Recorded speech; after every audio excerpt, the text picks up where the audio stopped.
वादे पाश्चात्य देश पुणे। जय श्री कृष्ण चैतन्य प्रभु नित्यानंद श्री अद्वैत गदाधर श्रीवासादि गौर भक्तवृंद।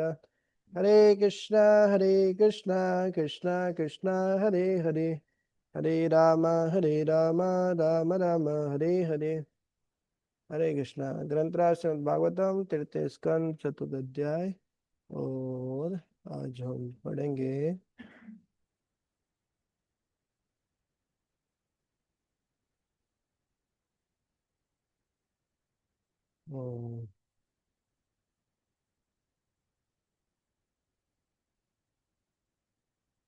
श्लोक संख्या जी 27 से। 27 जी। जी। हरे कृष्णा। श्री प्रभुपाद जी की जय।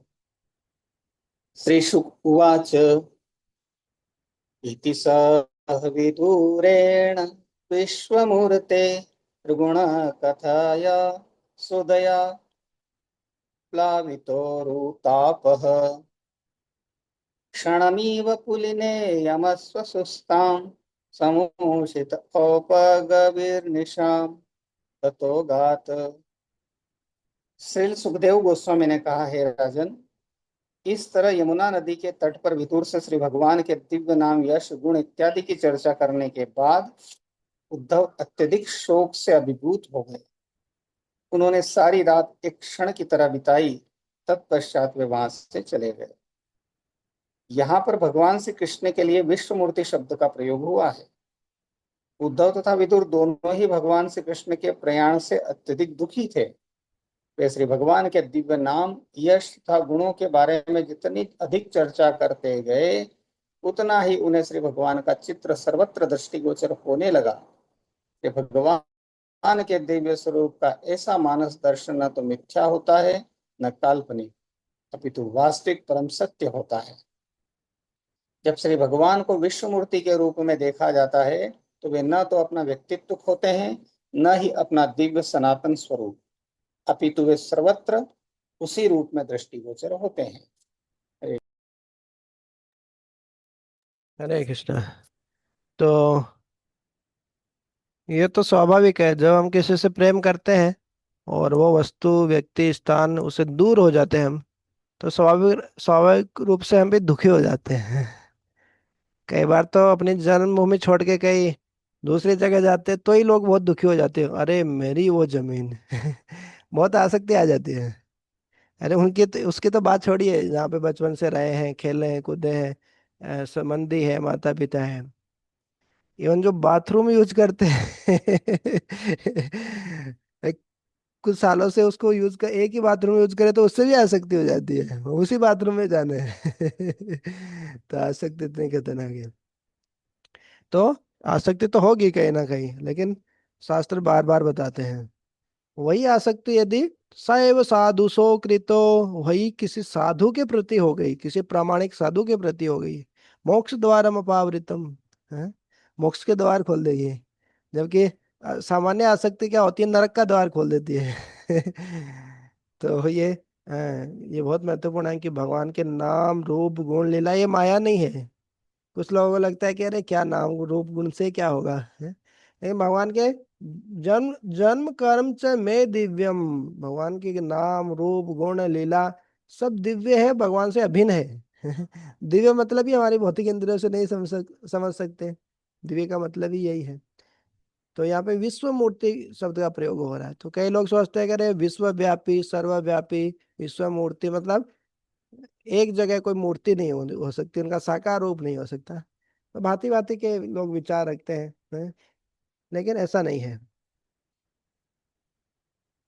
तो भगवान के दिव्य स्वरूप न तो मिथ्या है न काल्पनिक है, अपितु वास्तविक परम सत्य है। हम जो भी सत्य देखते हैं वो रिलेटिव ट्रूथ होता है, सापेक्षिक सत्य होता है। किसी एक एंगल से देखेंगे कोई भी भौतिक चीज को तो हो सकता है हमको ठीक लगे, लेकिन दूसरे एंगल से देखेंगे तो हो सकता है वो गलत भी हो। लेकिन आध्यात्मिक जो है चीजें हैं, वो किसी भी एंगल से आप देखे हो वो कभी गलत नहीं हो सकती, ये है परम सत्य। तो जीवन में बहुत कुछ करेंगे, पुण्य का काम करेंगे, तथाकथित धार्मिक काम करेंगे, तो हमको लग सकता है कि बहुत ही बड़ा काम किया है, लेकिन हो सकता है किसी के एंगल से वो पाप कर्म हो। लेकिन भक्ति करेंगे तो पाप और पुण्य दोनों से ऊपर है। इसलिए बार बार प्रभुपाद जी इस पे जोर देते हैं कि भगवान साकार है, और जो भगवत साक्षात्कार है वही सार है वास्तव में। हम्म कि भगवान की अनुभूति करना, भगवान की सेवा करना। साक्षात्कार तो कैसे होगा? भगवान की सेवा करने से ही होगा। हम्म, तो इस प्रकार से भगवान के नाम, दिव्य नाम, यश और गुणों के बारे में जितने अधिक चर्चा करेंगे, भगवान उतने ही ज्यादा दृष्टिगोचर होने लगेंगे हमको। जिसके बारे में सोचेंगे, दिन भर विचार करेंगे, चर्चा करेंगे, वही तो चीज रात में भी सपने में हम देखते हैं। जिस भी चीज से आसक्ति होती है, तो भगवान के बारे में भी करेंगे तो एक ना एक दिन भगवान से भी आसक्ति जरूर होगी। हम्म।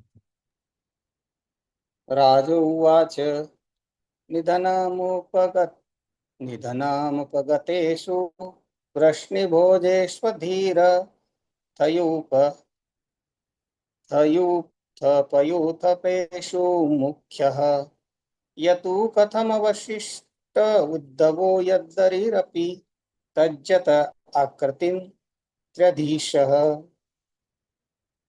राजा ने पूछा, तीनों लोकों के स्वामी भगवान श्री कृष्ण की लीलाओं के अंत में तथा उन वृष्णि एवं भोज वंशों के सदस्यों के अंतर्धान होने पर महान सेना नायकों में सर्वश्रेष्ठ ऐसे कौन बचे थे? अकेले उद्धव क्यों बचे रहे? श्री जीव गोस्वामी के अनुसार निधनम का अर्थ है श्री भगवान का दिव्य धाम। नी का अर्थ है सर्वोच्च, तथा धनम का अर्थ है ऐश्वर्य। क्योंकि श्री भगवान का धाम दिव्य ऐश्वर्य की सर्वोच्च अभिव्यक्ति है, अतः उनके धाम को निधनम कहा जाता है। व्याकरणिक स्पष्टीकरण के अतिरिक्त निधनम शब्द का असली उद्देश्य यह सूचित करना है कि वृष्णि तथा भोजवंश के सारे सदस्य श्री भगवान के प्रत्यक्ष संगी थे, और श्री भगवान की लीलाओं की समाप्ति पर उन संगियों को दिव्य धाम में उनके अपने अपने पदों पर भेज दिया गया था। श्री विश्वनाथ चक्रवर्ती ठाकुर ने अकृत्रिम शब्द का अर्थ लीलाओं के रूप में किया है। आ का अर्थ है पूर्ण और कृत्रिम का अर्थ है दिव्य लीलाएं। चूंकि श्री भगवान अपने दिव्य शरीर से अभिन्न हैं, अतएव उनके शरीर के बदलने या त्यागने का प्रश्न ही नहीं है। भौतिक जगत के रीति रिवाजों और नियमों के अनुसार कर्म करने हेतु ऐसा प्रतीत होता है कि श्री भगवान जन्म धारण का देह त्याग करते हैं, किंतु श्री भगवान के शुद्ध भक्त वास्तविकता से सुपरिचित होते हैं। इसलिए श्रीमद्भागवतम के गंभीर अध्येताओं के लिए आवश्यक है कि वे श्री जीव गोस्वामी तथा श्री विश्वनाथ चक्रवर्ती जैसे महान आचार्यों की टीका टिप्पणियों का अनुसरण करें।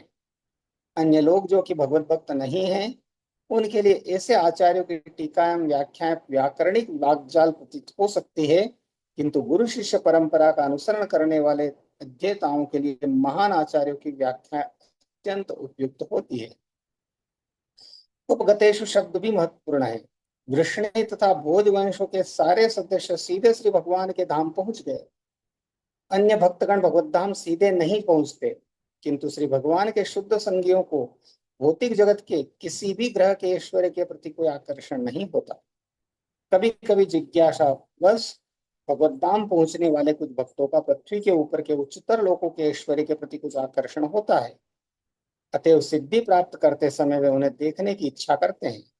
किंतु वृष्णियों तथा भोजों को सीधे ही वहां भेज दिया गया, क्योंकि इन्हें भौतिक लोकों के प्रति कोई आकर्षण नहीं था। श्री विश्वनाथ चक्रवर्ती ठाकुर यह सुझाव भी देते हैं कि अमरकोश नामक संस्कृत शब्दकोश के अनुसार आकृति का अर्थ संकेत भी है। भगवान श्री कृष्ण ने अपने प्रयाण के पश्चात संकेत द्वारा उद्धव को बद्रिकाश्रम जाने का उपदेश दिया, और शुद्ध भक्त होने के कारण उद्धव ने भगवत धाम वापस जाने की अपेक्षा अधिक श्रद्धा पूर्वक उस आदेश का पालन किया। पृथ्वी के धरातल से श्री भगवान के प्रयाण के बाद भी उनके अकेले रह जाने का यही कारण था। हरे कृष्ण। हरे कृष्णा। तो देखिए आचार्य लोग कैसे कैसे समझाते हैं। हाँ, सामान्य रूप से कोई पढ़ेंगे तो समझ में ही नहीं आएगा, वो सोच ही नहीं पाएंगे कि अच्छा ऐसा भी हो सकता है क्या। हाँ। राजा ने पूछा, तीनों लोगों के स्वामी श्री कृष्ण की लीलाओं के अंत में तथा उन विष्णु एवं भोज वंशों के सदस्यों के अंतर्धान होने पर तो महान सेना नायकों में सर्वश्रेष्ठ अकेले उद्धव क्यों बचे रहे हैं? तो अच्छा मुझसे पूछा कि उद्धव ही क्यों बचे रहे, बाकी चले गए, उनको भी चले जाना चाहिए था। तो पहले तो चले जाने का अर्थ बता रहे हैं जीव गोस्वामी। जो सठ गोस्वामी है, जो छह गोस्वामी है, हाँ, श्री रूप श्री सनातन श्री जीव गोपाल भट्ट, हाँ, दास रघुनाथ भट्ट, हाँ, ये जो छह गोस्वामी है, रूप सनातन, जीव, हाँ, गोपाल, रघुनाथ दास, रघुनाथ भट्ट और गोपाल भट्ट, ये छह मुख्य गोस्वामी हैं। चैतन्य महाप्रभु के जाने के बाद में इन्होंने ही पूरे वृंदावन का, हाँ, जो लुप्त हो गए थे, हम्म, जो बहुत सारे राधा कुंड वगैरह सब तो लुप्त हो गए थे, तो इन सब का जीर्णोद्धार किया था।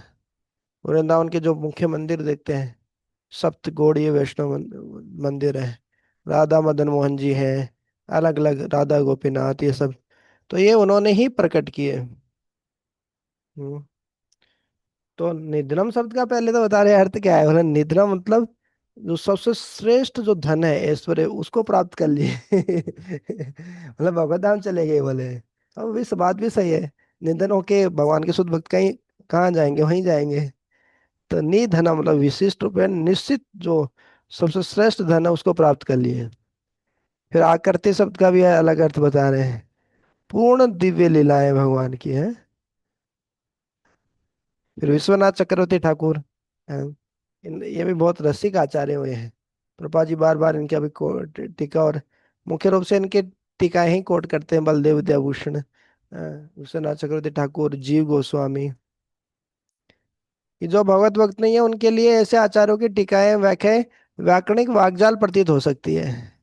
कि हाँ, वास्तव में बहुत सारे बाहर भी बहुत सारे पंडित होते हैं, संस्कृत व्याकरण जानते हैं बहुत कुछ, है, लेकिन भक्ति नहीं होगी तो सब व्यर्थ है।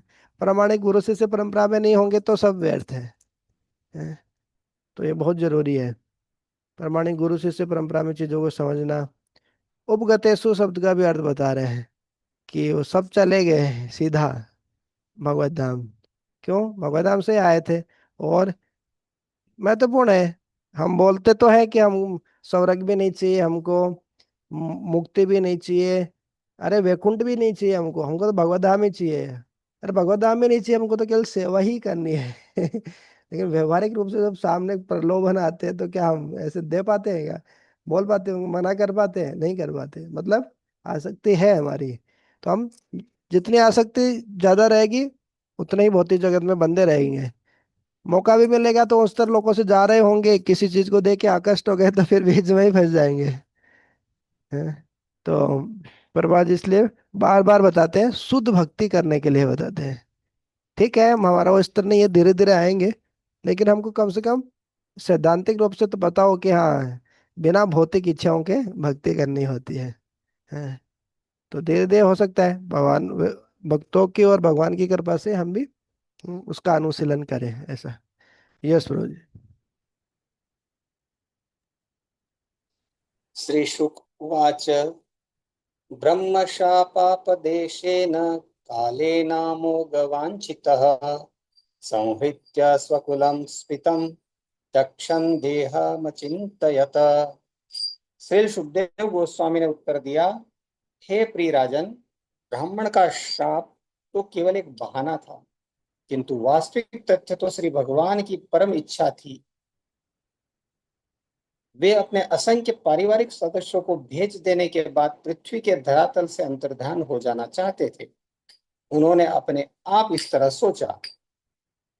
इस श्लोक में श्री कृष्ण द्वारा अपना शरीर परित्याग करने के संबंध में तक्षण शब्द अत्यंत महत्वपूर्ण है, क्योंकि वे शाश्वतता, ज्ञान तथा आनंद के सनातन स्वरूप हैं। अतः उनका शरीर तथा उनका आत्मा अभिन्न है। अतएव यह कैसे संभव हो सकता है कि वे अपना शरीर त्यागे और तब इस जगत की दृष्टि से उज्जवल हो। श्री भगवान के इस रहस्यमय तिरोधान के विषय में अभक्तों या मायावादियों के बीच अत्यधिक विवाद है, और कम बुद्धि वाले लोगों की शंकाओं को श्री जीव गोस्वामी ने अपने कृष्ण संदर्भ में अत्यंत विस्तार से स्पष्ट किया है। ब्रह्म संहिता के अनुसार श्री भगवान के अनेक स्वरूप हैं। उसमें कहा गया है कि श्री भगवान के असंख्य रूप हैं, और जब वे जीवों की दृष्टि के अंतर्गत प्रकट होते हैं, जैसा कि भगवान श्री कृष्ण वास्तव में प्रकट हुए, तो ये सारे स्वरूप उनमें मिल जाते हैं। इन अच्युत रूपों के अतिरिक्त उनका विश्व रूप भी है, जिसे उन्होंने कुरुक्षेत्र के युद्ध स्थल में अर्जुन के समक्ष प्रकट किया। इस श्लोक में स्फितम शब्द भी प्रयुक्त हुआ है, जो संकेत करता है कि उन्होंने अपने विराट स्वरूप का परित्याग किया, अपने आदि सनातन रूप का नहीं, क्योंकि उनके सच्चिदानंद स्वरूप के बदलने की कोई संभावना नहीं है। श्री भगवान के भक्तगण इस सरल ज्ञान से तुरंत अवगत हो जाते हैं, किंतु जो अभक्त हैं और जो श्री भगवान की कोई भक्ति भक्ति में सेवा नहीं करते, वे या तो इस सरल तथ्य को समझते नहीं, या जानबूझकर श्री भगवान के दिव्य शरीर की नित्यता को झुठलाने हेतु विवाद खड़ा करते हैं। यह उस दोष के कारण है जिससे अपूर्ण जीवों की ठगने की प्रवृत्ति कहते हैं। व्यावहारिक अनुभव से भी आज तक ये देखा जाता है कि श्री भगवान के दिव्य स्वरूप की पूजा भक्तों द्वारा विभिन्न मंदिरों में की जाती है, और श्री भगवान के सारे भक्त इसे यथार्थ के रूप में अनुभव करते हैं कि मंदिर में अर्चा विग्रह का स्वरूप श्री भगवान के स्वरूप से अभिन्न है। श्री भगवान की अंतरंगी शक्ति के इस अचिंत कार्य का वर्णन श्रीमद् भगवद गीता 7.25 में किया गया है। नाहम प्रकाश सर्वस्व योग माया समावृतः। श्री भगवान को यह अधिकार है कि वे सबके समक्ष प्रकट न हो। पद्म पुराण में कहा गया है, अतः श्री कृष्ण नामादिन भवेद ग्राह्यमिंद्रिय। श्री भगवान का नाम तथा रूप भौतिक इंद्रियों के द्वारा अनुभव नहीं किया जा सकता, किंतु जब वे संसारी लोगों को दृष्टिगोचर होते हैं, तब वे विराट रूप धारण कर लेते हैं।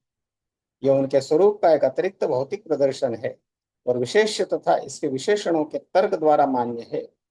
व्याकरण में जब किसी विशेषण का विशेष अलग कर दिया जाता है, तो इसके द्वारा विशेषित विशेष्य बदलता नहीं। इसी तरह जब श्री भगवान अपना विराट रूप त्यागते हैं, तब उनका सनातन रूप बदलता नहीं, यद्यपि उनमें तथा उनके असंख्य रूपों में से किसी एक में कोई अंतर नहीं है। 5वें स्कंद में यह देखने को मिलेगा कि किस तरह विभिन्न ग्रहों में अब भी श्री भगवान की पूजा विभिन्न रूपों में की जाती है, और इस पृथ्वी पर भी विभिन्न मंदिरों में किस तरह उनकी पूजा की जाती है।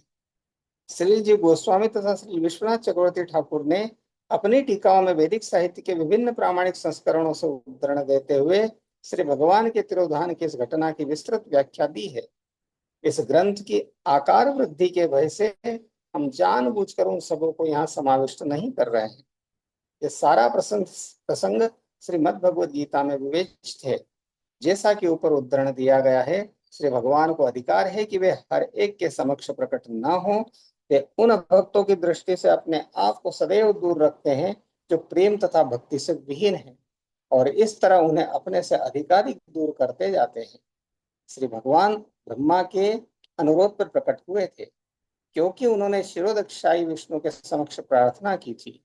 अतएव जब श्री भगवान प्रकट हुए, तो विष्णु के सारे रूप उन्हीं में मिल गए, और जब उद्देश्य पूरा हो गया, तो वे यथा समय उनसे विलग हो गए। हरे कृष्ण। हम्म। बाबा जी बहुत लंबा चौड़ा तात्पर्य दिए हैं इसमें, अलग अलग आचार्यों की कमेंट्री को लेते हुए। हाँ, क्योंकि वास्तव में भगवान का जो तिरोभाव है भगवान का अंतर्धान होना या अप्रकट होना बोले, शरीर तो क्या ही छोड़ेंगे, भगवान का शरीर तो दिव्य है। तो इसको समझ पाना बड़े बड़े लोगों के लिए मुश्किल है। भगवान जानबूझ के कुछ लीलाएं ऐसे करते हैं कि जो नास्तिक लोग हैं वो भगवान में श्रद्धा और कम हो जाए उनकी, अरे भगवान होके कैसे मर सकते हैं। तो उसके बारे में बता रहे हैं प्रभुपाद जी। हे प्रिय राजन, ब्राह्मण का शाप तो केवल एक बहाना था, किंतु वास्तविक तथ्य तो भगवान की परम इच्छा थी। वे अपने असंख्य पारिवारिक सदस्यों को भेज देने के बाद पृथ्वी के धरातल से अंतर्धान हो जाना चाहते थे। उन्होंने अपने आप इस तरह सोचा। हम्म। तो जो शिकारी के रूप में जो थे कि वो पिछले जन्म में बोले, को बोलते हैं ना बाली बाली थे बोले। और फिर कौन कौन शराब दिए इनको, कि भगवान श्री कृष्ण को वो शराब दिए क्या कि आपके पैरों में ऐसे लग जाए, मृत्यु हो जाएगी, ऐसा कुछ। हरे कृष्ण गुरु जी, शायद गांधारी ने अच्छा। हाँ। गांधारी माता ने जब महाभारत युद्ध का समापन होता है, उसके पश्चात में जब भगवान श्री कृष्ण वहां जाते हैं, अंतिम भेंट जब होती है, तब गांधारी ने श्राप दिया था कि जिस तरह से मेरे कुल का सर्वनाश हो गया है, मैं तुम्हें श्राप देती हूँ कि तुम्हारे भी कुल का नाश हो जाए। इस प्रकार से तो भगवान ने सहर्ष जो है उनके श्राप को स्वीकार किया था। जी। ये भगवान की ही इच्छा थी। हम्म, ऐसा प्रसंग कहीं सुनने में आया था। हाँ हाँ। हरे कृष्ण।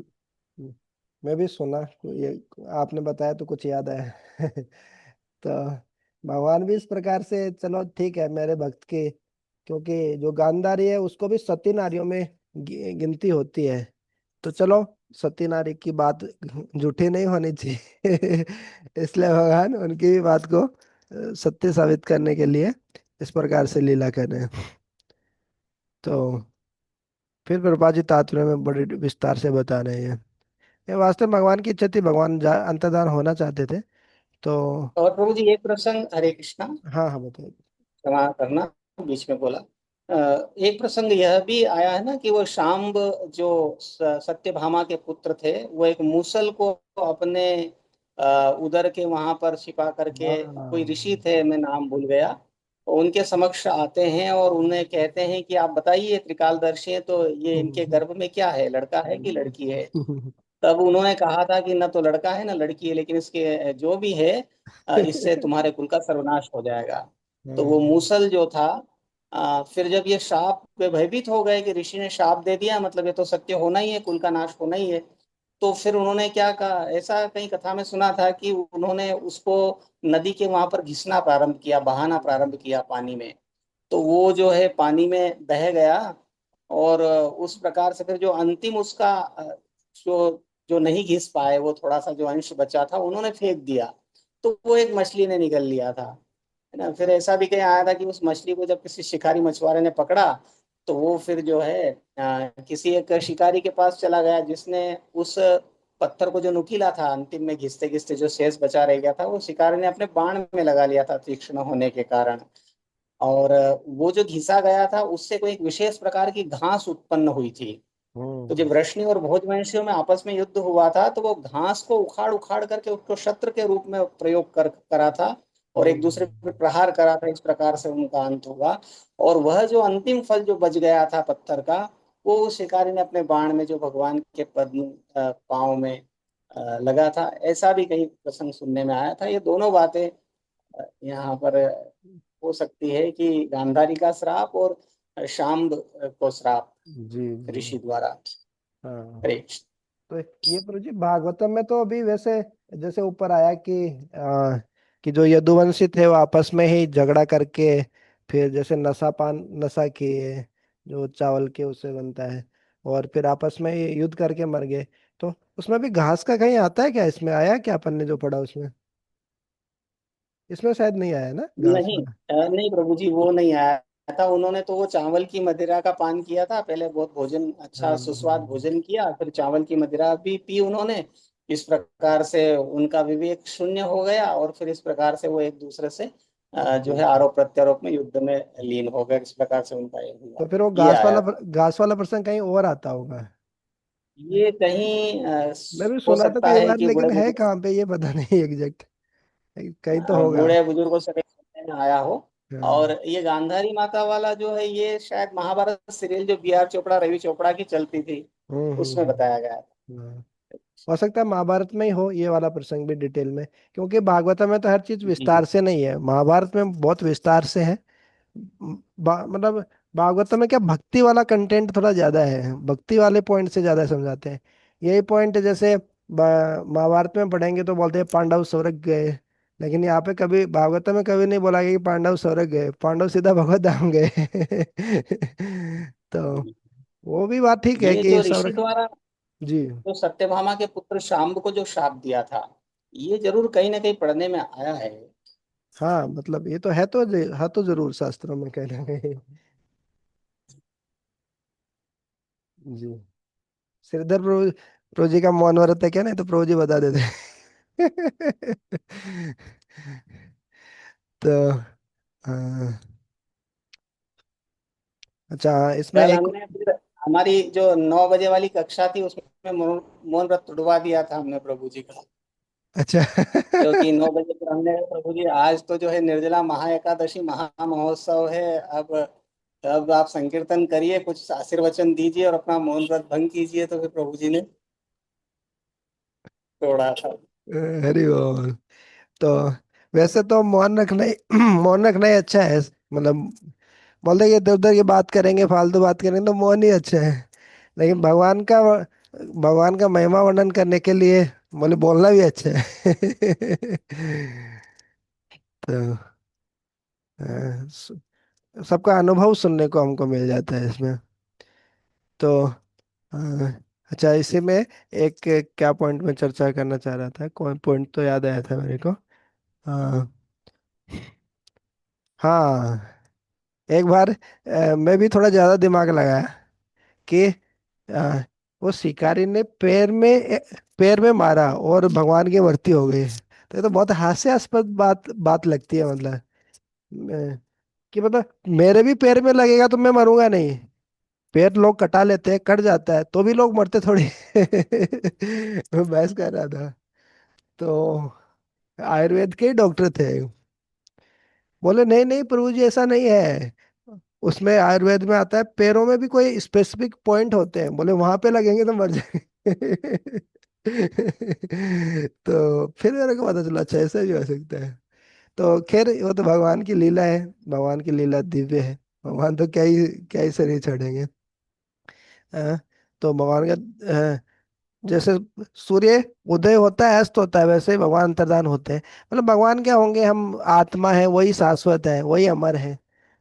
इसलिए तो बोलते हैं भगवत गीता पढ़ने के बाद व्यक्ति अमर हो जाते हैं। ये समझ में आ जाता है कि देखो जी शरीर नहीं आत्मा है। तो प्रभा जी बार बार वही बता रहे हैं कि भगवान के शरीर और भगवान में अंतर नहीं है। भगवान का शरीर दिव्य है। हाँ। और इस भौतिक जगत में भगवान श्री कृष्ण आते हैं तो विष्णुओं के माध्यम से आते हैं।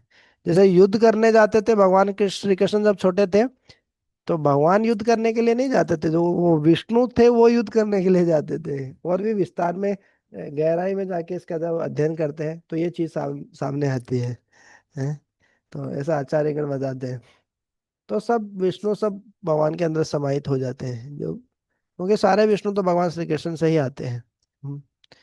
तो विराट रूप का त्याग किया। विराट रूप तो भगवान का भौतिक रूप ही है वास्तव में, क्योंकि भौतिक जगत भी भगवान से ही आता है। भगवान भूमि रपो नलो वायु खम मनो बुद्धि रेव च। तो भगवान को ततः श्री कृष्ण नामादि न भवेद गिराय में, जब तक इंद्रिया शुद्ध नहीं होगी, भौतिक ही रहेगी, तो हम क्या ही भगवान को समझेंगे। भगवान योग माया से अपने आप को समावृत कर लेते हैं, कई बार हम चर्चा किए हैं ऐसा। तो एक और पॉइंट ये प्रभा जी बता रहे हैं कि इतना सब कुछ होने के बाद में भी हो सकता है कि हम बोलते हैं, ज्यादातर लोग बोलते हैं हम हिंदू है हिंदू है। लेकिन बोले कुछ तो करो, कुछ जप ध्यान तप कुछ तो करो, हिंदू हो बोल रहे हो। मतलब बोलने से नहीं, कुछ आपके कर्मों से भी दिखना चाहिए। लेकिन फिर भी देखिए श्रद्धा तो भारत में बहुत है लोगों की। भले ही वो श्रद्धा का स्तर बहुत कम हो गया हो, लेकिन इसकी मतलब इसकी पहचान क्या है कि हर थोड़ी दूर में जाएंगे कोई ना कोई भगवान का मंदिर मिल जाता है। मैं ट्रेन से जब ट्रेवल करता रहता हूँ, मान लीजिए भोपाल गया, विदिशा गया, फिर आगे अ, गुलाबगंज गया, फिर उसके आगे अलग अलग जगह गया, वृंदावन गया, कभी जगन्नाथपुरी गए, कभी मायापुर गए, तो देखते कि रास्ते में जाते तो या फिर घर की तरफ उधर जयपुर सीकर की तरफ जाता, तो कुछ ना कुछ दूर पे राम जी का मंदिर दिख जाता है ना। छोटे छोटे गांव खेतों में बना के रखते हैं। राम लक्ष्मण जानकी का मंदिर बना के रखते हैं छोटा सा, वैसे पत्थर खड़ा करके फिर उसमें सिंदूर विंदूर लगा के इस प्रकार से राम लक्ष्मण जानकी का बालाजी का मंदिर बना के रखते हैं। तो हर थोड़ी सी दूर में देखते हैं मंदिर तो मिल जाता है, मतलब भगवान तो है, मतलब थोड़ी भी बुद्धि होगी कोई व्यक्ति सोचने मजबूर करेगा। हाँ, कितनी हर जगह मतलब मंदिर बना रखे हैं ना, भगवान में कितनी श्रद्धा है, भगवान को मतलब मानते तो है, भगवान तो है, हैं? लेकिन वो विश्वास कितना है वो बात है, भगवान को मानते भगवान की नहीं मानते, ये कई बार अंतर हो जाता है। तो ये भगवान का अर्चा वगैरह भगवान से अभिन्न है। और तो ये बहुत ही महत्वपूर्ण प्रसंग है। हम्म। ओ कृष्णा, आज तो थोड़ा समय ज्यादा ले लिया मैं, लंबा तात्पर्य था। तो ये भगवान के दिव्य शरीर के बारे में बता रहे हैं। तो प्रभु जी अभी हम क्या पढ़ें क्या, 10-15 मिनट, 8 बजे तक पढ़ें क्या, आपके पास समय हो तो? नहीं तो फिर एक हाँ दोहा ठीक पढ़ो। है, आप जो ए, आपका आदेश हो। ठीक है, थोड़ा पढ़ लेते हैं, अच्छा लगेगा। यार रामचंद्र भगवान की जय। भक्त शिरोमणि श्री हनुमान जी महाराज की जय।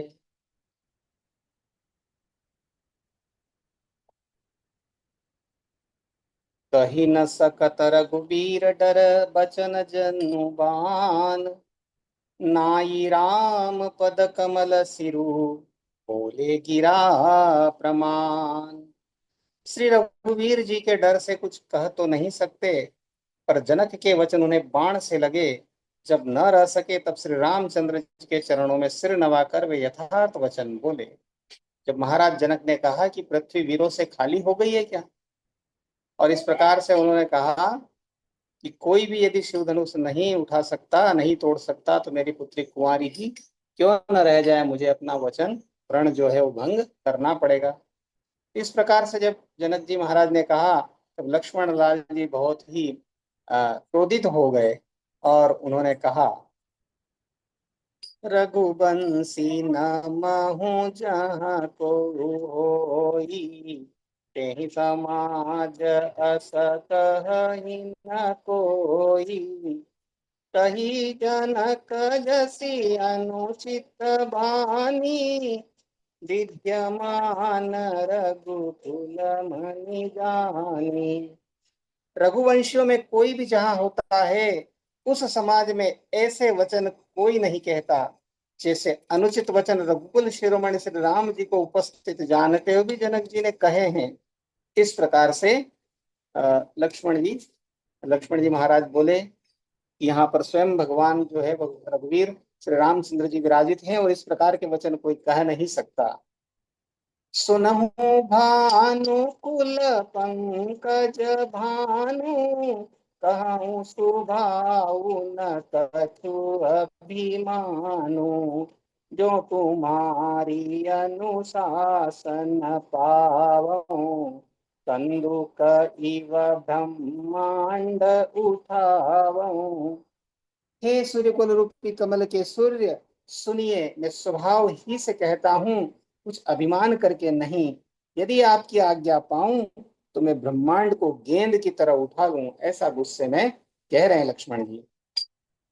काचे घट जिमि डारऊं फोरी, सकहूं मेरु मूलक जिमि तोरी। तब प्रताप महिमा भगवाना, को बापूरो पिनाक पुराना। और उसे कच्चे घड़े की तरफ फोड़ डालूं, मैं सुमेरु पर्वत को मूली की तरह तोड़ सकता हूँ। हे भगवान, आपके प्रताप की महिमा से यह बेचारा पुराना धनुष तो कौन चीज है। ऐसा लक्ष्मण जी महाराज गुस्से में कह रहे हैं कि मैं इस ब्रह्मांड को एक गेंद की तरह उठा लूं और उसको कच्चे घड़े की तरफ फोड़ सकता हूँ। सुमेरु पर्वत को भी मैं मूली की तरह तोड़ सकता हूँ, तो फिर ये धनुष कौन सी बड़ी बात है। नाथ न जानियस आयसु हो, कौतुक करऊं बिलो पियसो। कमल नाल जिमि चाप चढ़ावऊं, जो जन सत प्रमाण ले धावऊं। ऐसा जानकर हे नाथ, आज्ञा हो तो कुछ खेल करूं। उसे भी देखिए, धनुष को कमल की डंडी की तरह चढ़ाकर उसे 100 योजन तक दौड़ा लिए चला जाऊं। कह रहे हैं रघुनाथ जी यदि आज्ञा दें तो मैं इस धनुष को चढ़ा करके 100 योजन तक भी जा सकता हूं, उठाना तो दूर की बात है। तौरों छत्रक दंड जिमि तव प्रताप बलनाथ, जो न करऊं प्रभु पद शपथ करन धरऊं धनुगाथ। हे नाथ, आपके प्रताप के बल से धनुष को कुकुरमुत्ते बरसाती छत्ते की तरह तोड़ दूं। यदि ऐसा न करूं तो प्रभु के चरणों के शपथ है, फिर मैं धनुष और तरकस को कभी हाथ में भी न लूंगा। लखन को सको बचन जे बोले, डगमगानी मही दिग्गज डोले। सकल लोग सब भूप डेराने, सियहि हर्षु जनक सकुचाने। जो ही लक्ष्मण जी क्रोध भरे वचन बोले कि पृथ्वी डगमगा उठी और दिशाओं के हाथी कांप गए। सभी लोग और सब राजा डर गए। सीता जी के हृदय में हर्ष हुआ और जनक जी सकुचा गए। जैसे ही लक्ष्मण जी महाराज ने ऐसे क्रोधित होकर के वचन बोले, तो पृथ्वी डगमगा उठी, दिशाएं डोलने लगी, कांपने लगी, और सब राजा भी भयभीत हो गए। और सीता जी इसलिए हर्षित हुई माता कि अब जो है बात बन जाएगी। और जनक जी महाराज कुछ संकुचित हुए, क्योंकि उन्होंने कह दिया था कि यह क्या धरती वीरों से खाली हो गई है। गुरु रघुपति सब मुनि मन बाही, मुदित भये पुनि पुनि पुलताहि। सयनहि रघुपति लखन निवारे, प्रेम समेत निकट बैठारे। गुरु विश्वामित्र जी, श्री रघुनाथ जी और सब मुनि मन में प्रसन्न हुए और बार बार पुलकित तो होने लगे। श्री रामचंद्र जी ने इशारे से लक्ष्मण को मना किया और प्रेम सहित अपने पास बैठा लिया।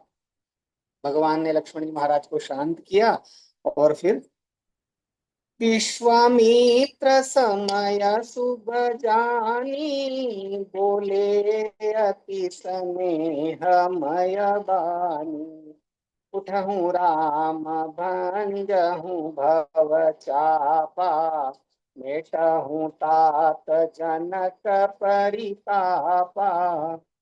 विश्वामित्र जी शुभ समय जानकर अत्यंत प्रेम भरी वाणी बोले, हे राम उठो, शिव जी का धनुष तोड़ो, और हे तात जनक का संताप मिटाओ। इस प्रकार से विश्वामित्र जी भगवान को आज्ञा देते हैं कि आप शिव धनुष उठाइए और जनक जी महाराज के प्रण को पूरा कीजिए। सुनि गुरु बचन चरण सिर नावा, हर्षु विषादु न कछुर आवा। हाड़े भये उठी सहज सुभाए, थवनी जुबा मृग राज लजाए। गुरु के वचन सुनकर श्री राम जी ने चरणों में सिर नवाया। उनके मन में न हर्ष हुआ न विषाद, और वे अपनी एड़ खड़े होने की शान से जवान सिंह को भी लजाते हुए सहज स्वभाव से ही उठ खड़े हुए। उदित उदयगिरि मंच पर रघुबर बाल पतंग, बिकसे संत सरोज सब हर्ष लोचन भृंग। मंच रूपी उद्याचल पर रघुनाथ जी रूपी बाल सूर्य के उदय होते ही सब संत रूपी कमल खिल उठे और नेत्र रूपी भोरे हर्षित हो गए। निपन केरी आशा जिमी नासी, वचन न खत अवली न प्रतासी। मानी मही पकुमुद सकुचाने, कपटी भूप उलूक लुकाने। राजाओं की आशा रूपी रात्रि नष्ट हो गई, उनके वचन रूपी तारों के समूह का चमकना बंद हो गया। वे मौन हो गए। अभिमानी राजा रूपी मुकुद संकुचित हो गए और कपटी राजा रूपी उल्लू छिप गए। जैसे ही भगवान वहां पर प्रकट उपस्थित हुए शिव धनुष को उठाने के लिए, वैसे ही जो राजा थे वे जो है मलिन हो गए, संकुचित हो गए और छिपने लगे। भये दिशोक्त कोक मुनि देवा, परिसहि सुमन जनावहि सेवा। गुरुपद पंडि सहित अनुरागा, राम मुनि न सन आय सुमांगा। मुनि और देवता रूपी चकवे शोक रहित हो गए। वे फूल बरसाकर अपनी सेवा प्रकट कर रहे हैं। प्रेम सहित गुरु के चरणों की वंदना करके श्री रामचंद्र जी ने मुनियों से आज्ञा मांगी। सजहि सक चले सकल जग मा स्वामी, मत मंजूबर कुंजर गामी, चलत राम सब पुर नर नारी, पुलक पूरी तन भये सुखारी। समस्त जगत के स्वामी श्री राम जी सुंदर मत वाले श्रेष्ठ हाथी किसी चाल से स्वाभाविक ही चले। फिर रामचंद्र जी के चलते ही नगर भर के सब स्त्री पुरुष सुखी हो गए और उनके शरीर रोमांच से भर गए। बंदी पितर सुर सुकृत संभारे, जो न कछु पुण्य प्रभाव हमारे, तो शिव धनु मृणाल की नाई, तोरहु राम गणेश गोसाई। उन्होंने पितर और देवताओं की वंदना करके अपने पुण्यों का स्मरण किया। यदि हमारे पुण्यों का कुछ प्रभाव हो तो हे गणेश गोसाई, रामचंद्र जी शिव जी के धनुष को कमल की डंडी की भांति तोड़ डाले। राम ही प्रेम समेत लखी, सखी समीप बुलाई, सीता मातु स्नेह बस, बचन कहई बिलखाई। सियावर रामचंद्र भगवान की जय। हरे कृष्ण। हरे कृष्णा। ये एनसीईआरटी में, यदि आपने पढ़ा हो हिंदी की पुस्तक में, ये राम और लक्ष्मण का संवाद आता है, तीसरे चौथे अध्याय में आता है कविता के रूप में। तो वो ये रामचरितमानस से लिया कि कहाँ से लिया गया वो?